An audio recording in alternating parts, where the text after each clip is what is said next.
Hello dear student, how are you? I hope you are fine. देखिए भाई, business में हम ये हमारी नेक्स्ट यूनिट है। आप नाम से देखिएगा संगठन, क्योंकि जो ये बुक है ये पुरानी है तो उसमें चैप्टर का नेम अलग है, चैप्टर 10 है, लेकिन आपकी बुक में चैप्टर नेम अलग होगा। हमने इससे लास्ट जो वीडियो की थी उसमें हमने प्लानिंग के बारे में बताया था। हमने प्रबंध के 5 बेसिक कार्य बताए थे। फर्स्ट वन इज नियोजन, सेकंड जो बताया था वो संगठन है। क्लियर? ये जो संगठन वाली यूनिट है हमारी 4 मार्क्स की ही आती है। इसमें 3 चैप्टर हैं, तो ध्यान से देखिए। ये कह रहे प्रबंध के प्रथम कार्य नियोजन के अंतर्गत यह निश्चित कर लेने के बाद कि क्या करना है, कैसे करना है, कब करना है, किसके द्वारा किया जाना है। अब बारी किसकी आती है? संगठन की आती है। क्लियर? कि ये जो हमने प्लानिंग के तहत ये सब जो क्वेश्चंस के आंसर हम ढूंढ रहे थे, जो हमने डिसाइड किया है, अब उन कामों को कौन कौन करेगा। क्लियर? उसके लिए हमें क्या करने की ज़रूरत होती है? संगठन की ज़रूरत होती है। संगठन को इंग्लिश में ऑर्गेनाइजेशन आपकी बुक में मिलेगा। ऑर्गेनाइजेशन कहते हैं। ये अंग्रेजी के ऑर्गेनाइजेशन ऑर्गेनिज्म से निकला है। इसका अभिप्राय अनेक हिस्सों वाली एक ऐसी इकाई से जिसका प्रत्येक हिस्सा अलग अलग कार्य करते हुए भी मुख्य इकाई के साथ एक निश्चित तरीके से जुड़ा होता है। जैसे कि एक फैक्ट्री में, एक बिजनेस में purchase department, sales department, production department सब अलग अलग होते हैं, लेकिन सारे मिलकर एक संस्था बनते हैं। जैसे हमारे स्कूल की अगर हम बात करें तो साइंस डिपार्टमेंट हो जाएगा, साइंस फैकल्टी हो जाएगी, commerce faculty, art faculty, PRT, TGT staff, ये सारे मिलकर एक संगठन, एक स्कूल, एक ऑर्गेनाइजेशन बनते हैं। क्लियर? तो सभी एक साथ दूसरे से जुड़े हुए हैं। क्लियर? यानी जितनी अर्थात जितनी भी क्रियाएं की जाती हैं उनकी प्रकृति अलग अलग होती है, नेचर भले ही अलग अलग, लेकिन वे सभी व्यवसाय के मुख्य उद्देश्य को प्राप्त करने के लिए और आगे बढ़ रही होती है। अन्य शब्दों में संगठन का अभिप्राय यह निश्चित करने से है कि संस्था के अंदर विभिन्न पद कौन कौन से होंगे और उन पद पर कार्य करने वाले व्यक्तियों के मध्य क्या संबंध होंगे तथा अपना काम कुशलतापूर्वक करने के लिए उनके क्या क्या अधिकार और दायित्व होंगे। यानी नियोजन के अंतर्गत तो हमने ये डिसाइड कर लिया क्या करेंगे, कैसे करेंगे। अब बारी आती है संगठन। संगठन के अंतर्गत हम पोस्ट क्रिएट करते हैं, और उस पोस्ट को क्रिएट करने से, जैसे कि मैंने बताया साइंस फैकल्टी हो गई, ये हो गया, आपने नियोजन के तहत डिसाइड कर लिया आप स्कूल खोलेंगे। स्कूल में आपको कितने टीचर्स चाहिए, कितने हिंदी के चाहिए, कितने इंग्लिश के चाहिए। जब ये चीज़ें डिसाइड करने की बारी आती है तो आप क्या कर रहे हैं? संगठन कर रहे हैं। संगठन के तहत विभिन्न रिसोर्सेज को आप कलेक्ट करने की बात करते हैं। इसका अभिप्राय सामूहिक उद्देश्य की प्राप्ति हेतु विभिन्न अंगों में मैत्रीपूर्ण संयोजन करना है। विभिन्न अंग यानी अब स्कूल की हमने एक एग्जांपल लेके चल रहे हैं। स्कूल के विभिन्न अंग कौन से होंगे? पीआरटी, टीजीटी और सीनियर क्लासेज हमारी। विभिन्न अंगों में मैत्रीपूर्ण संयोजन करना ही क्या है? संगठन है। आगे देखिए, हैने की डेफिनेशन के अनुसार किसी सामान्य उद्देश्य या उद्देश्य की प्राप्ति के लिए विशेष अंगों का मैत्रीपूर्ण संयोजन ही संगठन कहलाता है। अगर दूसरी डेफिनेशन हमें देनी हो तो हम कहेंगे संगठन एक और संस्था के उद्देश्य को प्राप्त करने के लिए किए जाने वाले कार्यों को परिभाषित, वर्गीकृत करने की प्रक्रिया है। तो दूसरी ओर संस्था में कार्यरत विभिन्न व्यक्तियों के बीच मधुर संबंध स्थापित करने की कला है। संगठन की प्रकृति या नेचर की हम बात करें तो सबसे पहला कार्य विभाजन। कार्य विभाजन संगठन का आधार होता है। यहाँ पर आप याद रखिएगा, संगठन की जरूरत ही वहाँ पड़ती है जब काम करने वाले एक से ज़्यादा व्यक्ति होते हैं। अगर काम करने वाला एक ही व्यक्ति है तो संगठन की हमें जरूरत ही नहीं पड़ती, क्योंकि सारा काम उसे ही करना पड़ेगा। तो कार्य विभाजन की आवश्यकता नहीं है। कार्य विभाजन क्या है? संगठन का आधार है। कार्य विभाजन के बिना संगठन नहीं हो सकता। कार्य विभाजन के अंतर्गत व्यवसाय के पूरे काम को अनेक व्यक्तियों में विभाजित कर दिया जाता है। अनेक व्यक्तियों से हम कहें अनेक विभागों में बांट दिया जाता है। प्रत्येक विभाग के कार्य को पुण्य उपकार्यों में विभाजित कर दिया जाता है। परचेज डिपार्टमेंट बना दिया, परचेज डिपार्टमेंट के कार्य को फिर आगे बांट दिया। फिर सीनियर परचेज डिपार्टमेंट का हेड होगा, हेड के नीचे 4 लोग काम करेंगे, उन 4 लोगों के नीचे 10-10 लोग काम कर रहे हैं। तो इस प्रकार प्रत्येक व्यक्ति या विभाग को बार बार एक ही काम करना पड़ता है और धीरे धीरे वे उस काम का विशेषज्ञ बन जाते हैं। यानी किसी काम परचेज डिपार्टमेंट में किए जाने वाले काम का एक पर्टिकुलर हिस्सा किसी एक व्यक्ति को दिया जाएगा, रोज उसे वो ही करेगा, तो वो उस काम का क्या बन जाएगा? विशेषज्ञ बन जाएगा। नंबर 2, समन्वय। संगठन के अंतर्गत विभिन्न लोगों का काम अलग अलग होता है। यानी एक परचेज डिपार्टमेंट में चाहे 50 लोग काम कर रहे हैं या 5 ही लोग काम कर रहे हैं, उनको काम अलग अलग सौंपे जाते हैं, लेकिन उनका काम, उनका लक्ष्य उन 5 का या उन 40 के 40, 50 के 50 लोगों का एक ही होता है कि अपनी जिस ऑर्गेनाइजेशन के साथ वो जुड़े हुए हैं उसके ऑब्जेक्टिव, उसके गोल्स को पूरा करना, यानी संगठन एक ऐसी व्यवस्था करता है कि सभी लोगों को काम अलग अलग होते हुए भी एक दूसरे पर निर्भर हो। जहाँ एक व्यक्ति का काम खत्म हो वहाँ दूसरे का शुरू हो जाए, क्योंकि एक व्यक्ति के काम की कमी अन्य सभी व्यक्तियों को प्रभावित करती है। जैसे हमारे स्कूल की अगर हम बात करें, स्कूल में सभी का काम एक दूसरे से क्या है, जुड़ा हुआ है। क्लियर? ये इसलिए सभी व्यक्ति अपने काम को ठीक समय पर पूरा करते हैं, तो एक दूसरे के काम में अड़चन नहीं है। अनेक व्यक्ति संगठन अनेक व्यक्तियों का समूह होता है जो सामान्य उद्देश्यों को पूरा करने के लिए इकट्ठे हुए हैं। एक अकेला व्यक्ति संगठन का निर्माण नहीं कर सकता। सामान्य उद्देश्य संगठन के अनेक अंग होते हैं, सभी के अलग अलग कार्य भी होते हैं, जैसे purchase department, sale department, finance department, सभी के अलग अलग कार्य होते हैं, लेकिन सभी एक समान उद्देश्य को प्राप्त करने की ओर अग्रसर है। यानी सभी किस लिए कार्य कर रहे हैं, संस्था को के लिए कार्य कर रहे हैं, लाभ कमाने के लिए कार्य कर रहे हैं, मार्केट में टॉप में आने के लिए कार्य कर रहे हैं, यानी सामान्य उद्देश्य को प्राप्त करने के लिए। स्पष्ट परिभाषित अधिकार एवं दायित्व संगठन के अंतर्गत ऊपर से नीचे तक विभिन्न पदों की एक श्रृंखला स्थापित की जाती है। प्रत्येक पद में के क्या क्या अधिकार और दायित्व होंगे यह भी स्पष्ट कर दिया जाता है। संस्था में कार्यरत प्रत्येक व्यक्ति को अपना कार्य कुशलतापूर्वक करने का अधिकार दिए जाते हैं, यानी कार्य को पूरा करने के लिए अधिकार भी दिए जाएंगे। यह निश्चित कर दिया जाता है कार्य निष्पादन ठीक प्रकार से न हो तो उसके लिए वह उत्तरदायी होगा। यानी अगर मुझे आपकी क्लास को पढ़ाने का के लिए दिया जाता है तो आपके रिजल्ट के लिए भी रिस्पॉन्सिबल मैं ही होंगी। यानी स्पष्ट रूप से अधिकार भी दे दिया और दायित्व क्लियर डिफाइन कर दिए जाते हैं। संगठन संबंधों का एक ढांचा है। संगठन में विभिन्न पदों पर कार्य करने वाले व्यक्तियों में कौन किसका अधिकारी होगा, कौन किसके जूनियर होगा, यह निश्चित कर दिया। यहाँ पर ध्यान रखिएगा, संगठन के तहत सिर्फ हम पोस्ट क्रिएट कर रहे हैं। क्लियर? जैसे स्कूल में हमारे डायरेक्टर होंगे, फिर प्रिंसिपल है, फिर कोऑर्डिनेशन है, फिर टीचर्स आ गया, फिर स्टाफ आ गया। ऐसे ही जैसे प्रबंध के उसमें हमने आपको लेवल में मैनेजमेंट में बताया था, आपको top level management, middle level management और फिर लोअर लेवल मैनेजमेंट हमने आपको बताया था। तो यहाँ पर कौन किसके उच्चतम, जूनियर, सीनियर की पोस्ट यहाँ पर क्रिएट की जाएगी। संगठन प्रबंध का यंत्र है। संगठन को प्रबंध का एक यंत्र माना जाता है। संगठन जो है वो प्रबंध का सेकंड बेसिक फंक्शन भी है, क्योंकि प्रबंध के अन्य सभी कार्यों को कुशलता प्रभावपूर्ण संगठन पर ही निर्भर करती है। संगठन के अभाव में कोई भी कार्य, प्रबंध के जो 5 बेसिक कार्य हैं, अगर संगठन ढंग से नहीं हुआ तो वो बाकी अन्य कार्य भी ठीक ढंग से नहीं हो पाएंगे। जिस प्रकार एक मशीन का कोई भी एक पुर्जा खराब हो जाए तो वो मशीन प्रॉपरली काम नहीं करती, ठीक उसी प्रकार से एक संस्था में अगर संगठन में गलती हो जाए तो वो संस्था भी ठीक ढंग से काम नहीं कर पाती है। संगठन अभी हम आपको करा रहे थे, संगठन 2 प्रकार का होता है, औपचारिक और अनौपचारिक, फॉर्मल और इनफॉर्मल ऑर्गेनाइजेशंस।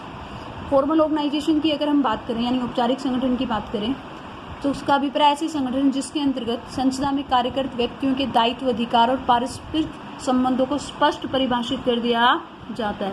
यानी चेस्टर बर्नार्ड ने इसको और अच्छा डिफाइन किया है, जब दो या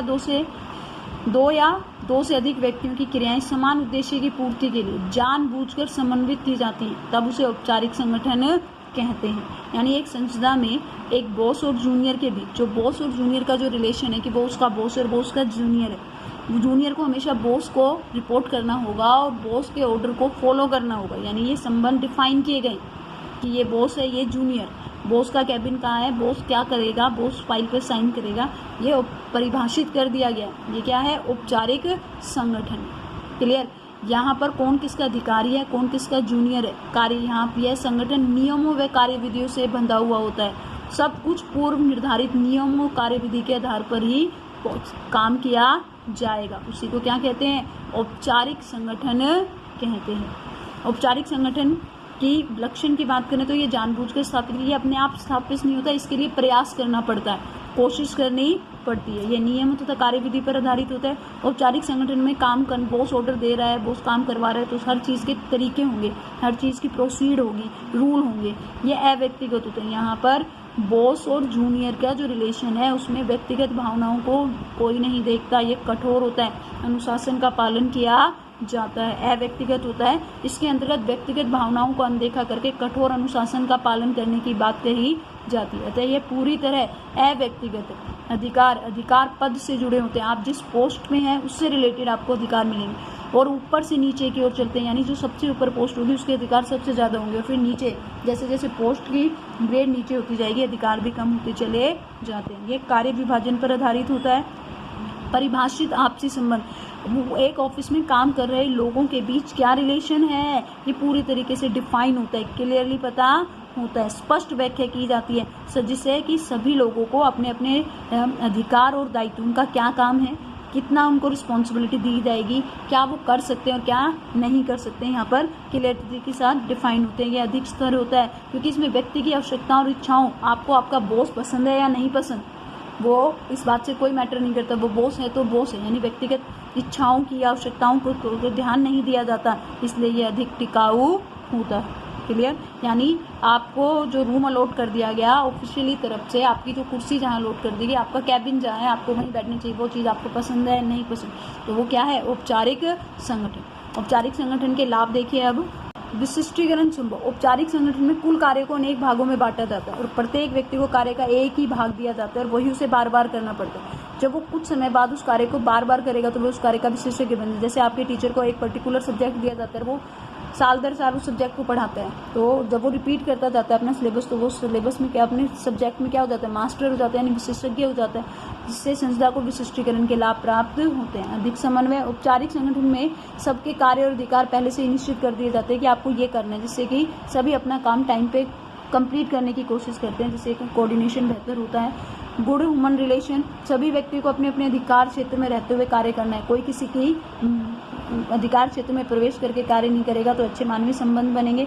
यहाँ कार्य का दोहराव नहीं होगा, पक्षपात की संभावना नहीं होगी, नियमों से बंधे होने के कारण पक्षपात के अवसर समाप्त हो जाते हैं, उद्देश्य प्राप्त करने में आसानी होती है और नियंत्रण में आसानी। कर्मचारियों को वास्तविक कार्य निष्पादन का इच्छित कार्य से मिलान करके कमी का शीघ्र पता चल जाता है, जिससे उन पर नियंत्रण में आसानी हो जाती है। औपचारिक संगठन की जहाँ तक हानियों की बात है तो सबसे पहली है पहल क्षमता में कमी। इस संगठन में कर्मचारियों को वैसा ही करना पड़ता है जैसा कि निर्देश दिया जाता है, यानी जो आपको बॉस कहेगा आपको सिर्फ वही करना है, आपको अपना आइडिया शेयर नहीं करने, इससे उनकी पहल क्षमता में कमी आती है।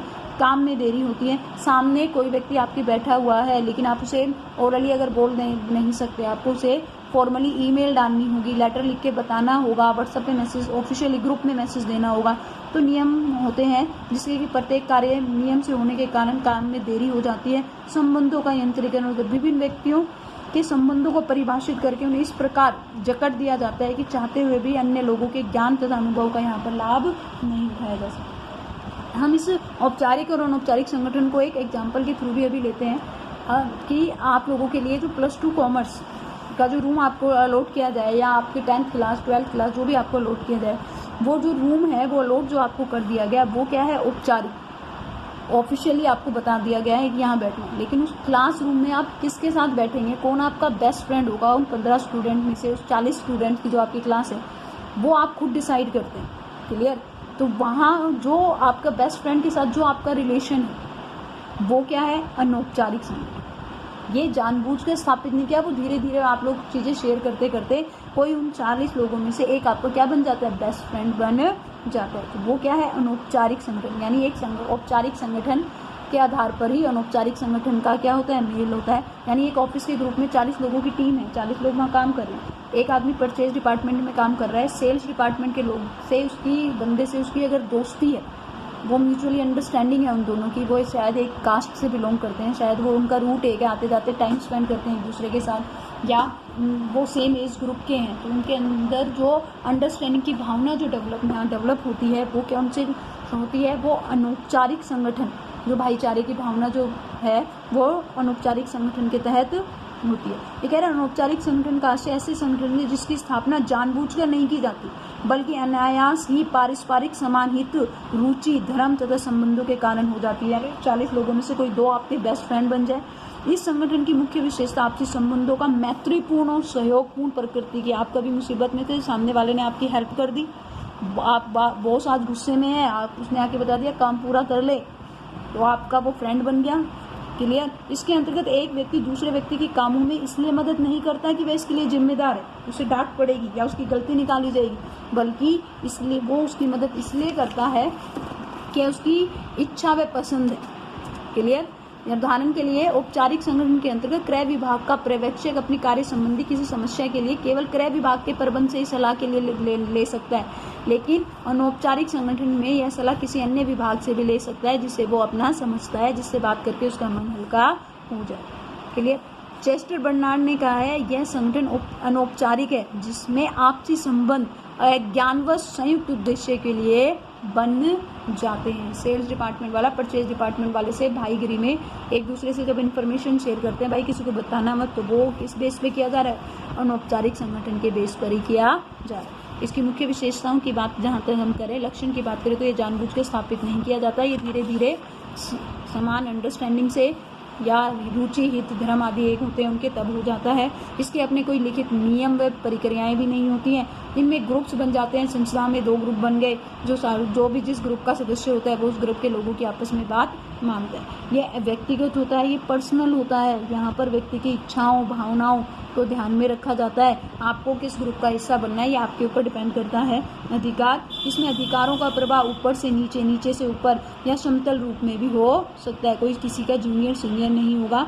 आपसी यहाँ संबंध परिभाषित भी नहीं होते हैं। स्थायित्व की कमी होती है, इसमें प्राय स्थायित्व होता है। एक व्यक्ति आज एक ग्रुप में बैठता है, कल किसी बात पे उनकी ना बनी तो किसी दूसरे ग्रुप में जाकर भी बैठ सकता है। संगठन चार्ट पर इसकी कोई स्थान नहीं होता है, ये अपने आप डेवलप होता है। जहाँ तक अनौपचारिक संगठन के लाभ की बात करें तो पहल क्षमता में वृद्धि होती है। कोई ऑफिशियली ग्रुप नहीं होता, यहाँ पर सब एक दूसरे से, कोई जूनियर कोई सीनियर नहीं होता, सब अपनी फ्री माइंड से एक दूसरे के साथ बातचीत, अपने नए विचार नए आइडिया शेयर कर सकते हैं, तो पहल क्षमता में वृद्धि होता है। अधिकारियों के दबाव में कमी, इस संगठन में अधिकारियों या किसी तरह का दबाव नहीं होता है। मैंने कहा कोई जूनियर कोई सीनियर नहीं होता, एक फॉर्मल रिलेशन होता है, इनफॉर्मल रिलेशन होता है, तो वो अपनी बात आराम से कह सकते हैं, जिससे कर्मचारियों की कार्यकुशलता में वृद्धि होती है। प्रभावपूर्ण संदेशमान होता है, यहाँ संदेशमान का एक प्रभावपूर्ण मार्ग, इसके माध्यम से शीघ्रता से संदेश एक स्थान से दूसरे स्थान पर पहुंचा सकते हैं। इसकी नींव हमने बताया था क्या होता है, अनौपचारिक संगठन ही होता है। अनौपचारिक संगठन में व्यक्तियों में सद्भाव का वातावरण रहता है, जिसका सीधा प्रभाव औपचारिक संगठन पर पड़ता है। समस्याओं का शीघ्र समाधान अनौपचारिक संगठन में अधीनस्थ बिना किसी डर के अपनी बात अपने अधिकारियों से कह पाते हैं, जिसके कारण समस्याओं का क्या होता है, जल्दी जल्दी समाधान निकल जाता है। जहाँ तक अनौपचारिक संगठन की हानियों की बात है तो विशिष्टीकरण संभव नहीं है, इसमें कार्य के बंटवारे का प्रश्न ही नहीं उठता, सब एक दूसरे से फॉर्मल होते हैं। क्लियर। तो कार्य विभाजन न होने के कारण विशिष्टीकरण संभव नहीं है। यह परिवर्तन का विरोध करता है। इस संग्रुप से जो लोग जुड़ जाते हैं, जैसे ही थोड़ा सा भी चेंज होता है, नई चेंजमेंट की बात करानी आती है, वैसे ये लोग विरोध करने लग जाते हैं, अफवाहें फैलाता है। और अनौपचारिक संगठन में सभी व्यक्ति लापरवाही से एक दूसरे से बातचीत करते हैं। कई बार गलत संदेश एक दूसरे से, एक व्यक्ति से दूसरे व्यक्ति तक फैल जाते हैं। कोई इन्फॉर्मेशन कहाँ से लीक हुई, किसके परिणाम क्या निकलेंगे, ये नहीं पता चलता। हमने 2 तरह के संगठन पढ़े हैं, एक औपचारिक और अनौपचारिक, दोनों की ही जरूरत होती है एक संस्था में। कह रहे उपरोक्त वर्णन से दोनों प्रकार के संगठनों के गुण व दोष स्पष्ट हैं। जहाँ एक और औपचारिक संगठन संस्था के उद्देश्यों को सरलता से प्राप्त करने में सहायक है, वहीं दूसरी ओर यदि ठीक ढंग से प्रयोग में लाया जाए तो अनौपचारिक संगठन का महत्व भी कम नहीं। संक्षेप में कर्मचारियों में अनौपचारिक संबंध औपचारिक संबंधों के पूरक है। इसी संबंध में कहा जाता है औपचारिक व अनौपचारिक संगठन एक सामूहिक कार्य के लिए इस तरह जरूरी है जैसे एक कैंची को कार्य करने के योग्य बनाने के लिए उसमें 2 ब्लेड का होना जरूरी। यानी अनौपचारिक संगठन हो या औपचारिक संगठन, दोनों का ही अपना इम्पोर्टेंस होती है। एक ये जो अनौपचारिक संगठन है, ये कार्य करने के जो वातावरण है, कार्य का जो स्थल है, उसको ईजी बनाने में हेल्प करता है। क्लियर। आज के लिए इतना ही, थैंक यू।